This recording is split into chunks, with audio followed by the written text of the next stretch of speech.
तो ये जो मैक्सिमम हाइट हमने अभी फाइंड किया, इस मैक्सिमम हाइट का भी इसका वैल्यू हो सकता है ना।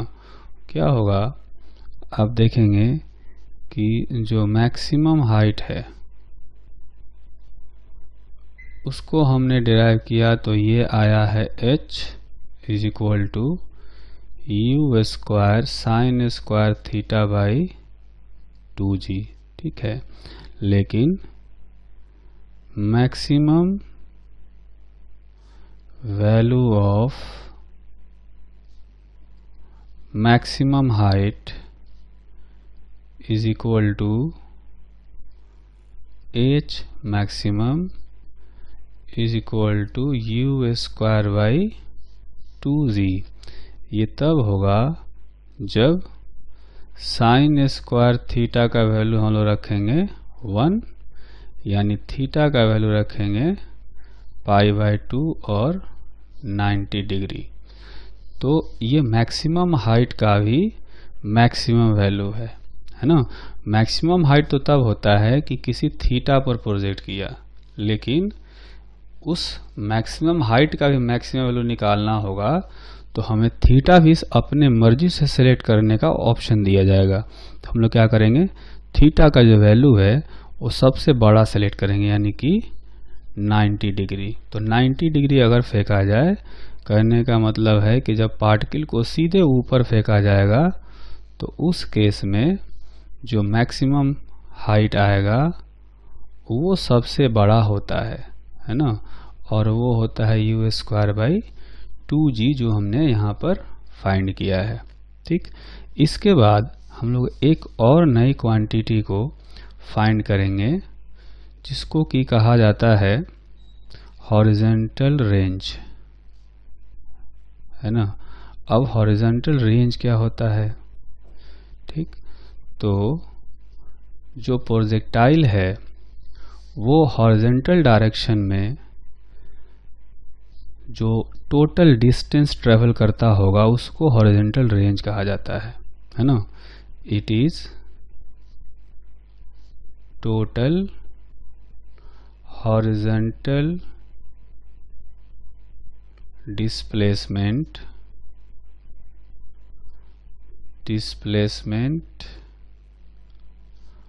Of projectile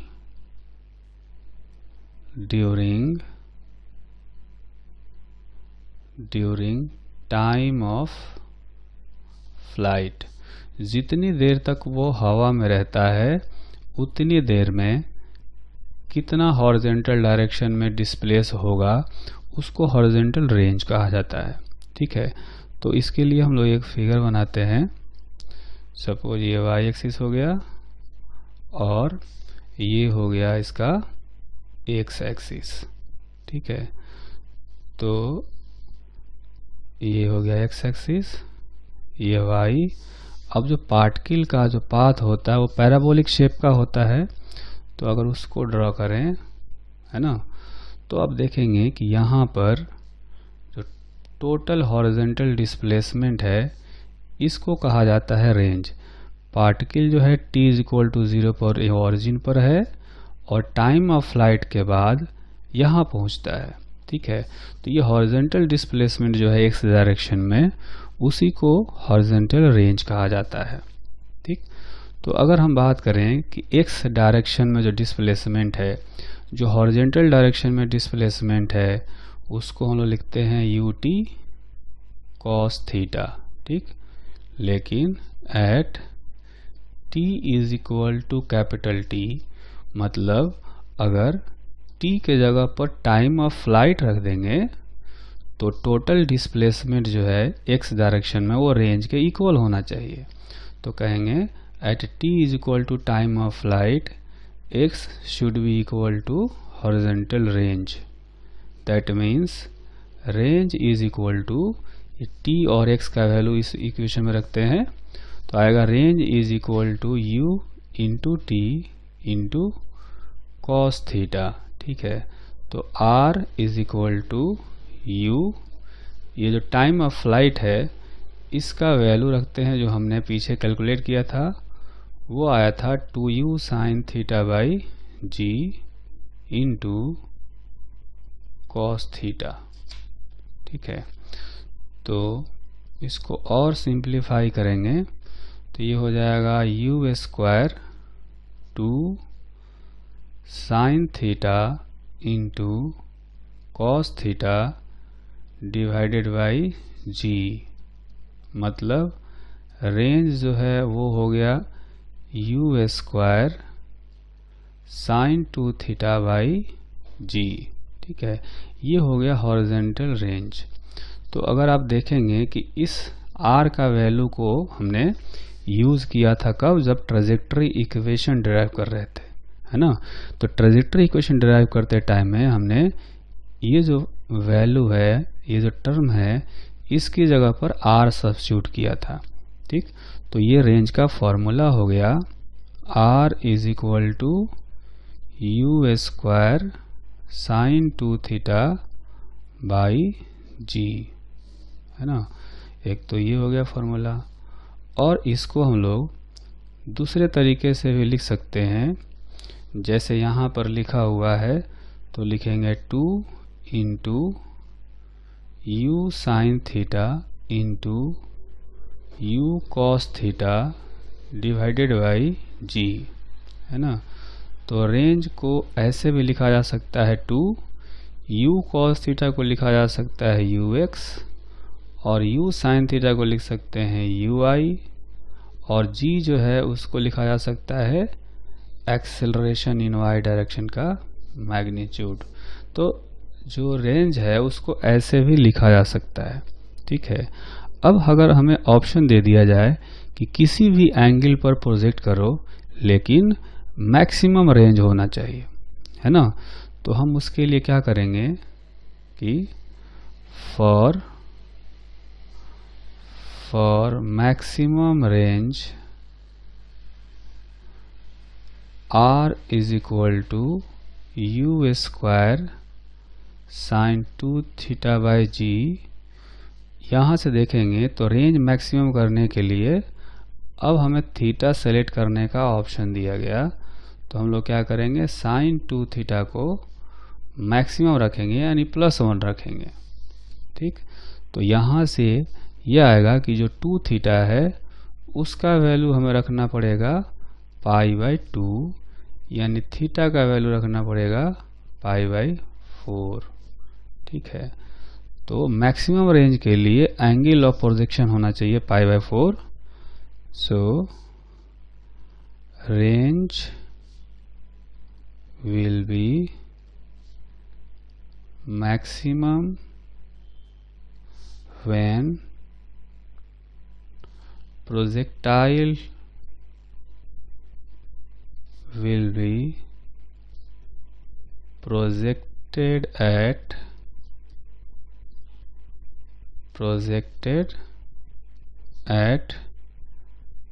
angle theta is equal to pi by 4 or 45 degree, and R maximum will be equal to u square by g, है ना।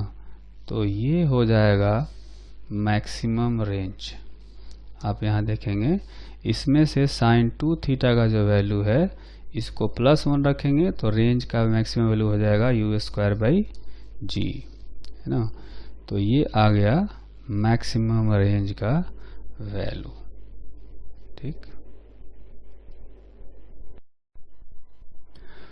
तो ट्रेजेक्टरी इक्वेशन के बाद हम लोग पार्टिकल का या प्रोजेक्टाइल का टाइम ऑफ फ्लाइट फाइंड करेंगे। तो टाइम ऑफ फ्लाइट क्या होता है ना, कोई पार्टिकल है, कोई प्रोजेक्टाइल है, वो कितनी देर तक स्पेस में रहता है यानी ग्राउंड के ऊपर रहता है, उस टाइम इंटरवल को टाइम ऑफ फ्लाइट कहा जाता है। इट इज टाइम इंटरवल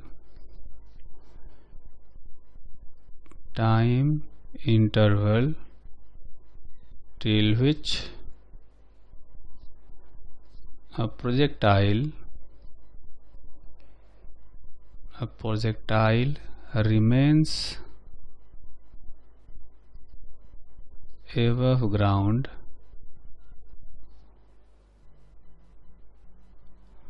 ठीक है। तो ये हमें पता करना होता है इसमें कि जो प्रोजेक्टाइल है वो कितनी देर तक हवा में रहता है।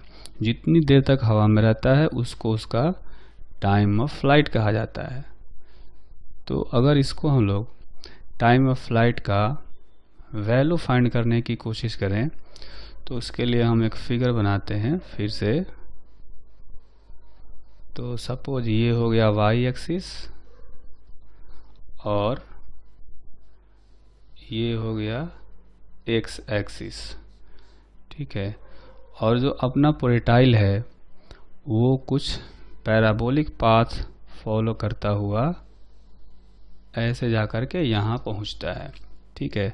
तो t इज इक्वल टू 0 पर जो प्रोजेक्टाइल है वो ओरिजिन पर होता है और टाइम ऑफ फ्लाइट के बाद फिर से ये ग्राउंड पर वापस आ जाता है ठीक है। तो ये कितने देर तक हवा में रहता है, इन दोनों टाइम इंटरवल के बीच में ये हवा में रहता है, उसी इंटरवल को हम लोग कहते हैं टाइम ऑफ फ्लाइट। तो आप देखेंगे कि दोनों इंस्टेंट पर जब ये ग्राउंड पर पहुंचा है उन दोनों ही इंस्टेंट पर जो y है, y कोऑर्डिनेट है वो 0 है ना। तो हमें पता है कि पार्टिकल का y कोऑर्डिनेट या y डायरेक्शन में जो डिस्प्लेसमेंट है वो होता है ut sign theta minus half gt square ठीक। तो अगर ये पता चल जाए कि ये y किस टाइम पर 0 है, यानी y डायरेक्शन में डिस्प्लेसमेंट कब कब 0 हुआ है, वो दो टाइम पता चल जाए ये और ये, तो उनके बीच का जो डिफरेंस होगा वही टाइम ऑफ फ्लाइट होना चाहिए है ना। तो इसके लिए हम लोग क्या करेंगे, इसको 0 करते हैं, y का वैल्यू 0 करेंगे। यहाँ पर t को अगर कॉमन ले लिया जाए तो बचेगा u sign theta minus half gt ठीक है। तो यहाँ से चूंकि ये क्वाड्रेटिक इक्वेशन है टाइम का, तो टाइम के दो रूट्स आएंगे है ना।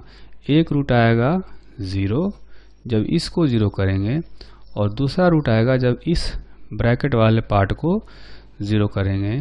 तो वहाँ से जो टाइम आएगा वो आएगा 2u sine theta divided by g। तो यूं कहें कि ये t1 टाइम पर यहाँ था और t2 टाइम पर यहाँ पहुँच गया। तो टाइम ऑफ फ्लाइट कितना होना चाहिए है ना। टाइम ऑफ फ्लाइट आप कहें कि 10 बजे यहाँ था और 12 बजे यहाँ पहुँच गया, तो दोनों के बीच का जो डिफरेंस है 12 माइनस 10, 2 घंटे का जो डिफरेंस है उतने देर तक ये हवा में रहा होगा। तो उसी तरह से यहाँ पर हम लोग क्या करेंगे कि t2 माइनस t1 ये जो डिफरेंस आएगा वही टाइम ऑफ फ्लाइट हो जाना चाहिए। तो t2 है 2u sine theta by g, जबकि t1 आया है 0 है ना। तो टाइम ऑफ फ्लाइट का वैल्यू हो गया 2u sine theta by g। तो टाइम ऑफ फ्लाइट का ये एक फॉर्मूला हो गया ठीक है। अब इस फॉर्मूले को हम लोग ऐसे भी लिख सकते हैं कि t is equal to 2 into u y divided by magnitude of a y ठीक है। जो इनिशियल वेलोसिटी होता है y डायरेक्शन में वो u साइन थीटा होता है ना। इनिशियल वेलोसिटी जो होता है वो होता है u साइन थीटा। तो u साइन थीटा को हम लोग u लिख सकते हैं और y डायरेक्शन में जो एक्सेलरेशन होता है वो होता है माइनस g। तो इसका मैग्नीट्यूड लेंगे तो आएगा प्लस g। तो इस तरह से लिखा जा सकता है, u साइन थीटा को u लिख देंगे और g को magnitude of acceleration in y direction लिख सकते हैं। तो यहाँ से देखने से ये पता चल रहा है कि जो टाइम ऑफ फ्लाइट है वो सिर्फ y डायरेक्शन के मोशन पर डिपेंड करता है। सो time of flight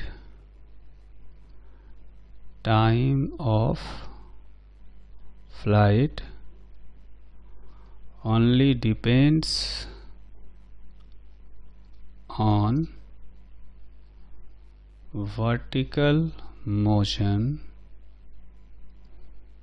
of projectile,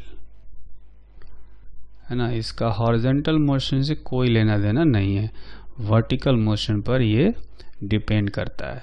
ठीक, इसके आगे एक और क्वांटिटी हम लोग फाइंड करेंगे, उसको कहा जाता है मैक्सिमम हाइट, है ना। मतलब ग्राउंड से कितना ज़्यादा ऊपर ये जा सकता है। It is maximum height achieved by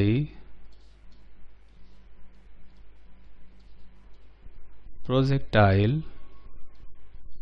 above ground,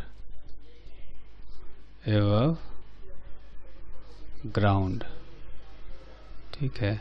यानी ग्राउंड से सबसे ज़्यादा ऊपर होगा तो जो उसका y कोऑर्डिनेट होगा वो मैक्सिमम होना चाहिए, है ना।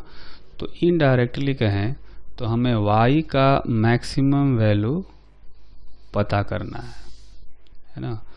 तो उसको पता करने के लिए पहले हम लोग x और y एक्सिस ड्रॉ करते हैं। ये x एक्सिस हो गया और ये हो गया y एक्सिस।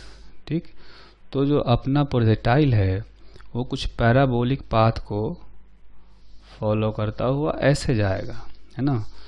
तो इसका जो मैक्सिमम हाइट होगा ग्राउंड से वो ये वाली हाइट होनी चाहिए, है ना। तो ये हाइट ही हमें कैलकुलेट करना है। ठीक है, तो आप देखेंगे कि जो y है, y हमें पता है ये होता है ut sin theta minus half gt square. ठीक है, अब इसको मैक्सिमम करना है। फॉर मैक्सिमम y dy बाई dt should be equal to 0, यानी vy इज इक्वल टू 0।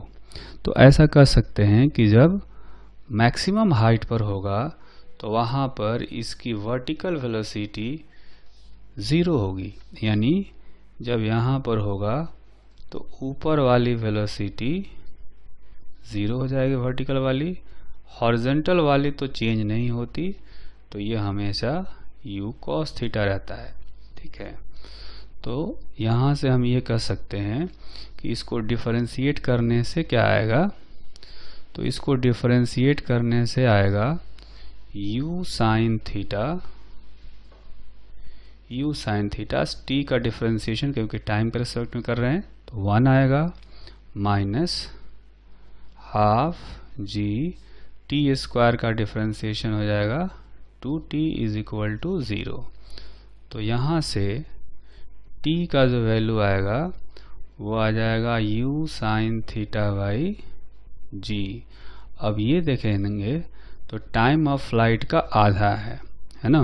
तो यहाँ से ये प्रूफ हुआ कि पार्टिकल मैक्सिमम हाइट पर कब होगा, जब आधा टाइम ट्रेवल कर चुका होगा। So projectile is at maximum height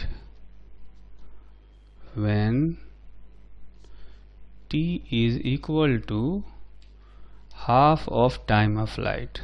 So y maximum, अब हमने यहाँ पर कोई डबल डिफरेंशिएशन यूज नहीं किया, ठीक है, क्योंकि टाइम का एक ही वैल्यू आया है और जब एक ही वैल्यू आता है तो हमें चेक करने की ज़रूरत नहीं होती है। ठीक है, मतलब कि जो पूछा जाए वही आया होगा। तो इसलिए हम लोग क्या करेंगे, बस ये जो y का इक्वेशन है, इस y के इक्वेशन में यहाँ से t का वैल्यू इसमें सब्स्टिट्यूट कर देंगे तो y का वैल्यू मैक्सिमम आ जाएगा। तो u into T by 2 into sine theta minus half g into t/2 का होल स्क्वायर। ठीक है, तो u t/2 का वैल्यू यहाँ से u sin θ/g रखेंगे, u sin θ/g into sine theta minus g/2 into फिर से t/2 का वैल्यू रखेंगे u sin θ/g का होल स्क्वायर, है ना। तो ये फाइनली आ गया u square sine square theta divided by 2g। ठीक है, तो इस एक्सप्रेशन को यहाँ पर अगर फिगर में देखें तो इस h का वैल्यू हो गया y मैक्सिमम के इक्वल, और ये हो गया u square sine square theta divided by 2g। इसको हम लोग ऐसे भी लिख सकते हैं u square by 2 into ay का मैग्नीट्यूड। तो यहाँ भी देखेंगे कि मैक्सिमम हाइट सिर्फ वर्टिकल डायरेक्शन का जो मोशन है, जो वेलोसिटी और एक्सेलरेशन है, उन पर डिपेंड करता है ना।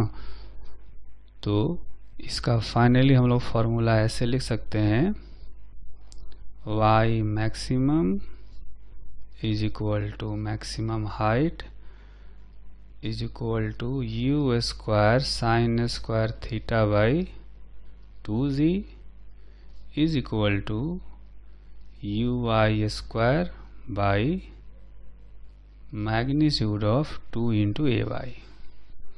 ठीक है, तो ये फॉर्मूला हो गया मैक्सिमम हाइट का। ठीक,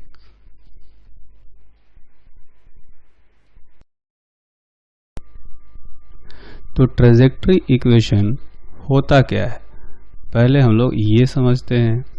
ट्रेजेक्टरी इक्वेशन बेसिकली पार्टिकल के पाथ पर जितने भी पॉइंट्स होते हैं उनके एक्स वाई कोऑर्डिनेट्स के बीच में रिलेशन बताता है ना। It gives relation between x and y coordinates, x and y coordinates of points which lie on path or trajectory of projectile, है ना। तो जैसा कि इसका मतलब है हमें x और y कोऑर्डिनेट्स के बीच में रिलेशन निकालना पड़ेगा। ठीक, तो x और y कोऑर्डिनेट्स हमने पहले ही पता किया हुआ है। x कोऑर्डिनेट होता है ut cos थीटा, है ना, और जो y कोऑर्डिनेट होता है ये होता है ut sin theta minus half gt square. तो जो डिस्प्लेसमेंट है x डायरेक्शन में वही x कोऑर्डिनेट होता है, जो y डायरेक्शन में डिस्प्लेसमेंट होता है वही y कोऑर्डिनेट हो जाता है इस केस में। ठीक, तो अगर ऐसा करें कि हमें चूंकि x और y के बीच में रिलेशन निकालना है तो एक थर्ड वेरिएबल है t, इसको एलिमिनेट करना पड़ेगा, है ना। तो एलिमिनेट करने के लिए हम लोग क्या करेंगे, x वाले इक्वेशन में से t का वैल्यू फाइंड करते हैं, वो आएगा x by u cos theta, और फिर उस t को इसमें सब्स्टिट्यूट कर देते हैं, है ना। तो जो इक्वेशन आएगा y is equal to u into x by u cos theta into sine theta minus half g x by u cos theta का होल स्क्वायर। ठीक है, तो इसमें देखेंगे कि ये जो u है, ये u और ये u कैंसिल हो गया, तो बचेगा x tan theta minus g by 2 x square by u square cos square theta, ठीक है ना। ये ट्रेजेक्टरी इक्वेशन आ गया। तो ये जो ट्रेजेक्टरी इक्वेशन है वो देखने में कैसा लग रहा है, आप देखेंगे कि इसमें x और y बस वेरिएबल हैं और बाकी जो है वो कांस्टेंट है। तो tan थीटा को अगर एक कांस्टेंट मान लिया जाए a और इसमें बाकी जो कांस्टेंट है उनको मान लिया जाए b, तो ऐसा कुछ इक्वेशन ये दिखेगा।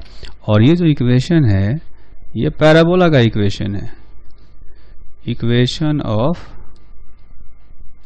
पैराबोला ओपनिंग डाउनवर्ड्स, है ना। तो ये कहा जा सकता है कि जो ट्रेजेक्टरी इक्वेशन है, जो ट्रेजेक्टरी पाथ का इक्वेशन है, ये पैराबोला का इक्वेशन है। तो पाथ जो होगा वो पैराबोलिक पाथ होगा। So path of projectile is parabola opening downwards, opening downwards, ठीक है। अब ये जो इक्वेशन है, इस इक्वेशन को हम लोग थोड़ा सा रीअरेंज करते हैं, है ना, और फिर से उसको हम लोग लिखेंगे ऐसे, y is equal to x tan theta minus g/2 x square by u square cos square theta, ये इक्वेशन है। तो इसमें से अगर x tan थीटा हम लोग कॉमन ले लें तो क्या बचेगा, 1 minus g/2 x square by u square cos square theta into tan theta. अब देखेंगे कि सेकेंड टर्म में tan थीटा नहीं था जबकि हमने कॉमन लिया है, तो इसलिए क्या करना पड़ेगा, tan थीटा से डिवाइड करना पड़ेगा यहाँ पर, ठीक। तो इसको और सिंप्लीफाई करें, x tan theta 1 minus g/2 you square x square cos square theta, और tan थीटा को हम लिख सकते हैं sine theta by cos theta, ठीक है। तो एक देख कॉस थीटा जो है यहाँ से, एक यहाँ से कैंसिल हो जाएगा, है ना। तो ये बचेगा x tan theta 1 minus x square by u square. देखेंगे कि यहाँ पर 2 cos theta into sine theta है, तो ये पूरे टर्म को लिख सकते हैं साइन 2 थीटा, और एक g रह गया, ठीक है।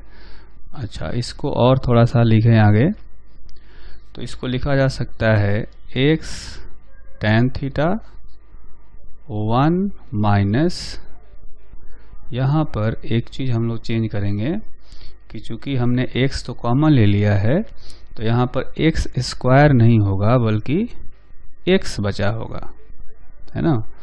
तो यहाँ पर ये सिर्फ x बचा होगा, ठीक। तो अब आप देखेंगे यहाँ पर कि x divided by u square sine 2 theta, और ये जो g है उस g को नीचे लाएंगे तो ऐसा कुछ ये दिखेगा, ठीक है। तो ये हो गया x tan theta 1 minus x divided by, ये जो टर्म है इसको हम लोग मान लेते हैं कि ये r है, ठीक है। तो ये एक ट्रेजेक्टरी इक्वेशन जो है ये ऐसा आ गया, है ना। यहाँ पर r क्या है, where r is called range of projectile. अब रेंज क्या होता है हम लोग थोड़ा सा बाद में इसको पढ़ने वाले हैं, ठीक है। तो रेंज के टर्म में भी ट्रेजेक्टरी इक्वेशन लिखा जा सकता है, और दूसरा जो है एक हमने ऐसे लिखा था पहले, कुछ इस तरह से पैराबोला टाइप्स। तो ये इक्वेशन भी, दोनों ही ट्रेजेक्टरी इक्वेशन हमें याद रखने होंगे।